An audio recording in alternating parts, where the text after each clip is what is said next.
Bismillahirrahmanirrahim. Assalamualaikum dan selamat sejahtera kepada semua murid-murid. Apa khabar? Cikgu harap murid-murid semua berada dalam keadaan sihat dan baik.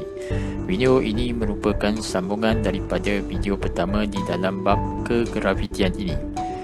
Dalam bab yang lepas, murid-murid telah mempelajari tentang apakah itu hukum kegravitian semesta Newton serta beberapa fenomena yang berkaitan dengan daya tarikan graviti, persamaan bagi daya tarikan antara dua objek, hubungan antara percontohan graviti dan pemalar kegravitian serta konsep keterapungan satelit dan objek di angkasa lepas.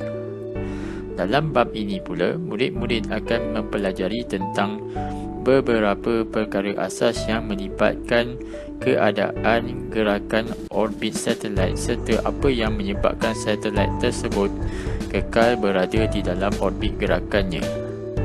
Dalam bahagian 2 ini, cikgu akan memberikan lebih penekanan kepada murid-murid terutama dari aspek matematik dan pengiraan yang melibatkan gerakan satelit dalam orbit, diikuti dengan beberapa contoh yang sesuai.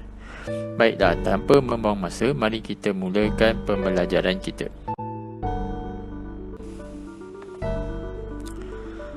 Dalam slide ini dan beberapa slide seterusnya, cikgu akan menerangkan mengenai beberapa konsep asas yang perlu diketahui oleh murid-murid tentang gerakan sesuatu objek yang berada dalam keadaan mengorbit. Gambar rajah di bawah menunjukkan sesuatu objek yang sedang bergerak dalam gerakan orbit membulat mengelilingi pusat bulatan yang terletak pada pusat orbit tersebut. Berdasarkan prinsip fizik yang dipelajari sebelum ini, kuantiti fizik terbahagi kepada dua, iaitu kuantiti skalar dan vektor, di mana kuantiti skalar adalah kuantiti yang mempunyai magnitud sahaja, manakala kuantiti vektor adalah kuantiti yang mempunyai magnitud dan arah.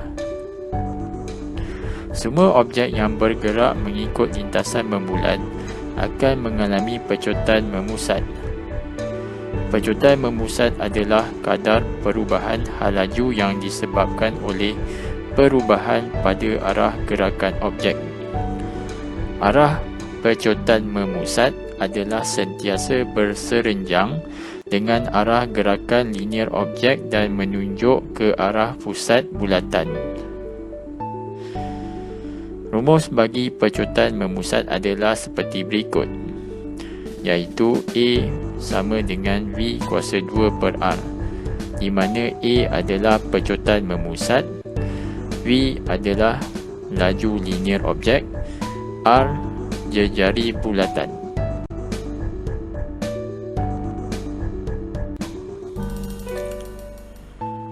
Baiklah murid-murid, gambar rajah di bawah menunjukkan sebiji bola yang diikat oleh seutas tali yang dipegang akan bergerak mengikut lintasan membulat pada pusat bulatan. Tegangan tali tersebut menghasilkan daya memusat yang bertindak ke atas bola tersebut yang mengekalkan pergerakan membulat bola. Apabila tali terputus, bola itu akan bergerak dalam garis lurus pada arah tangen bulatan dengan hal laju yang seragam. Rumus bagi daya memusat adalah seperti berikut, iaitu F bersamaan dengan mv kuasa 2 bahagi R, di mana F adalah daya memusat, M jisim objek, V laju linear objek dan R jejari bulatan.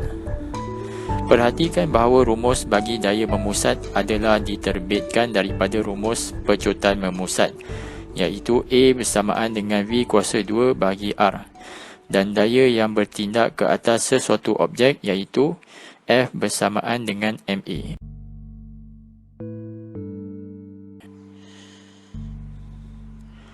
Baiklah, dalam bab yang sebelumnya, kita telah mempelajari tentang konsep hukum kegravitian semesta Newton, di mana dua objek yang berjisim M dan berjarak R saling mengenakan daya tarikan antara satu sama lain. Contohnya seperti planet-planet yang beredar mengelilingi matahari dan satelit yang mengorbit bumi. Namun sekiranya sesuatu objek yang saling menarik antara satu sama lain, sudah pasti suatu ketika akan berlaku pelanggaran antara objek-objek tersebut. Namun apa yang kita lihat, planet-planet dan bintang-bintang serta satelit-satelit dapat mengekalkan orbitnya tanpa sebarang pelanggaran. Apakah sebenarnya yang berlaku? Mari kita sama-sama lihat penerangannya. Dalam sistem gerakan satelit dan planet, satelit yang bergerak dengan halaju linear V pada jarak r dari pusat bumi akan terus bergerak pada garis lurus sekiranya tiada daya graviti yang bertindak di sekelilingnya. Daya tarikan graviti bumi yang bertindak ke atas satelit menghasilkan suatu daya paduan atau daya memusat yang menyebabkan satelit tersebut bergerak mengelilingi bumi dalam gerakan membulat dengan pecutan memusat. Keseimbangan antara daya memusat dengan daya tarikan graviti adalah amat penting untuk mengekalkan orbit satelit. Untuk itu, satelit perlu bergerak dengan halaju linear untuk menyeimbangi daya memusat yang dihasilkan oleh daya tarikan graviti bumi.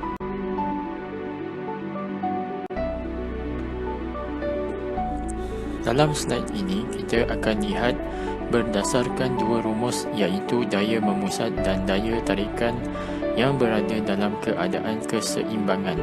Maka suatu rumus baru dapat diterbitkan dengan menyamakan persamaan daya memusat dan daya tarikan graviti untuk menerbitkan rumus bagi halaju linear satelit, iaitu V bersamaan dengan punca kuasa Gm bahagi dengan R. Dan tempoh peredaran satelit tersebut juga boleh dihitung berdasarkan jarak lilitan yang dilalui satelit dan halaju linear satelit tersebut. Sekiranya halaju satelit adalah lebih kurang berbanding halaju linear satelit, maka satelit akan terjatuh ke bumi disebabkan daya tarikan graviti yang terlalu kuat. Sekiranya halaju satelit melebihi halaju linear satelit, maka satelit tersebut akan terkeluar daripada orbitnya disebabkan daya tarikan graviti yang lemah.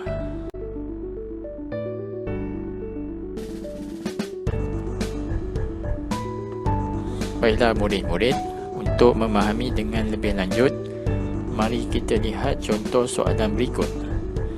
Sebuah satelit ISS berjisim 422,000 kg dan mempunyai orbit dengan ketinggian 700 km dari permukaan bumi. Hitung daya memusat yang bertindak ke atas satelit tersebut, pecutan memusat, halaju linear satelit dan tempoh peredaran satelit mengelilingi bumi. Baik, pertama sekali kita perlu membaca dan memahami kehendak soalan serta meneliti maklumat yang terdapat di dalam soalan. Diberi jisim bagi satelit, ketinggian satelit dalam orbitnya serta jisim dan jejari bumi. Pertama, kita perlu menentukan daya memusat yang bertindak ke atas satelit tersebut. Untuk menjawab soalan ini, kita perlu lihat rumus atau persamaan yang melibatkan daya memusat. Daripada slide yang sebelum ini, kita dapati bahawa daya memusat F adalah bersamaan dengan mv kuasa 2 per R, di mana M merupakan jisim satelit, V halaju satelit dan R jarak antara pusat bumi dan satelit. Di sini kita dapati bahawa nilai bagi halaju adalah tidak diketahui. Oleh yang demikian, kita tidak boleh menggunakan rumus ini secara terus. Namun, seperti yang telah kita pelajari, terdapat satu cara untuk menentukan halaju, iaitu melalui rumus halaju linear objek V bersamaan dengan punca kuasa Gm per R. Dengan cara ini, kita boleh menentukan nilai halaju satelit tersebut. Namun untuk soalan ini, cikgu akan menggunakan cara alternatif untuk menghitung daya memusat, iaitu dengan menggunakan rumus daya memusat bersamaan daya tarikan graviti. Kedua-dua cara ini boleh digunakan dan akan mendapat jawapan yang sama. Setelah memasukkan nilai dalam persamaan, kita dapati daya memusat adalah bersamaan 3.35 kali 10 kuasa 6 Newton. Seterusnya, untuk menentukan pecutan memusat. Cikgu akan menggunakan nilai daya memusat yang diperolehi bagi menentukan pecutan memusat berdasarkan rumus A bersamaan dengan F dibahagikan dengan M, di mana F merupakan daya memusat dan M jisim satelit. Dengan ini, nilai bagi pecutan memusat adalah bersamaan 7.9389 Newton. Setelah itu, halaju satelit boleh dihitung berdasarkan rumus pecutan memusat, iaitu A bersamaan V kuasa 2 per R, dan nilai bagi halaju satelit adalah 7,507.74 meter per saat. Dan akhir sekali, tempoh peredaran satelit juga ditentukan melalui rumusnya, iaitu T bersamaan 2 pi R dibahagikan dengan V, dan mendapatkan nilai tempohnya adalah bersamaan 5,941.95 saat ataupun 1.65 jam.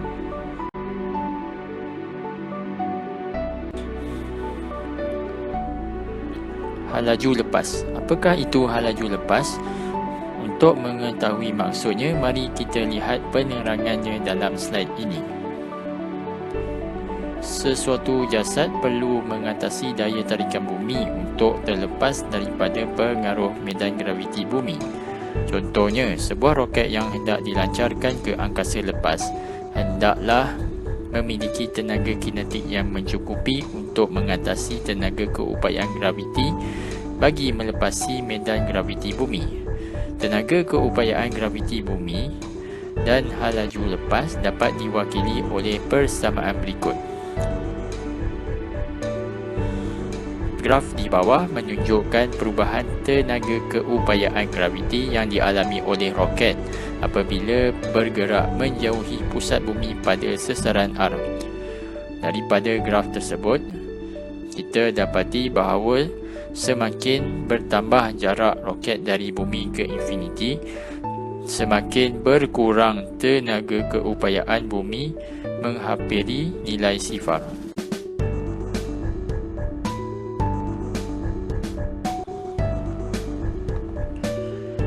Gambar rajah di bawah menunjukkan keadaan orbit satelit yang mengelilingi bumi.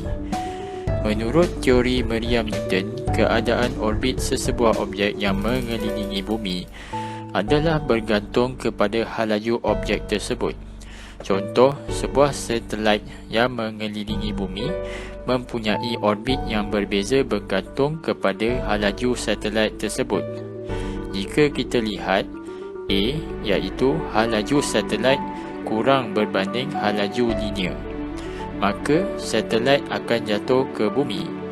Manakala B, halaju satelit adalah bersamaan halaju linear, maka satelit akan bergerak mengelilingi bumi dalam orbit membulat.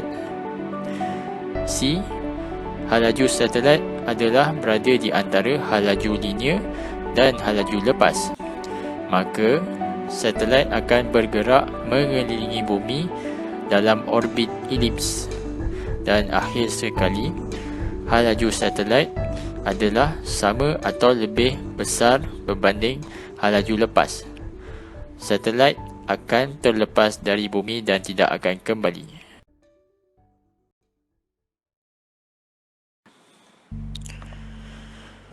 Baiklah murid-murid, contoh yang berikut adalah berkaitan dengan pengiraan yang melibatkan halaju lepas.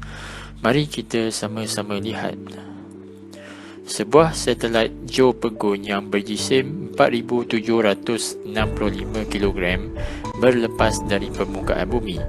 Hitungkan halaju lepas bagi satelit tersebut dari permukaan bumi.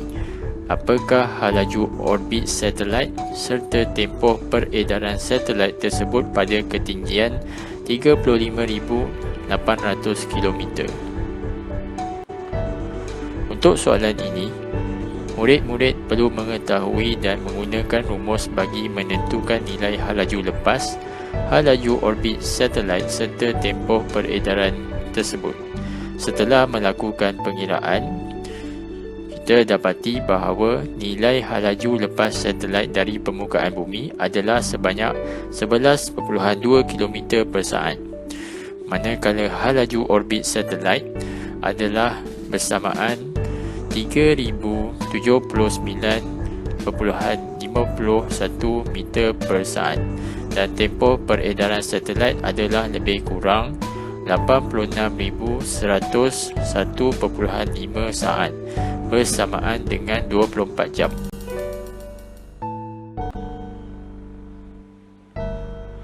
Jadual di bawah menunjukkan perbandingan bagi nilai halaju lepas bagi planet-planet dalam sistem suria. Setiap planet mempunyai nilai halaju lepas yang berbeza-beza bergantung kepada keadaan planet tersebut. Daripada jadual tersebut, kita dapati bahawa planet Mustari mempunyai halaju lepas yang tertinggi, iaitu sebanyak 60.2 km per saat, manakala planet Utarid mempunyai halaju lepas yang terendah, iaitu sebanyak 4.25 km per saat.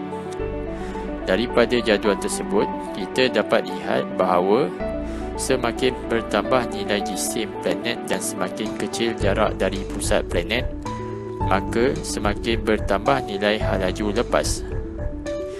Kebiasaannya, nilai halaju lepas di bumi digunakan sebagai perbandingan bagi menentukan kesukaran pelancaran kapal angkasa dari sesebuah planet berdasarkan magnitud halaju lepas di planet tersebut.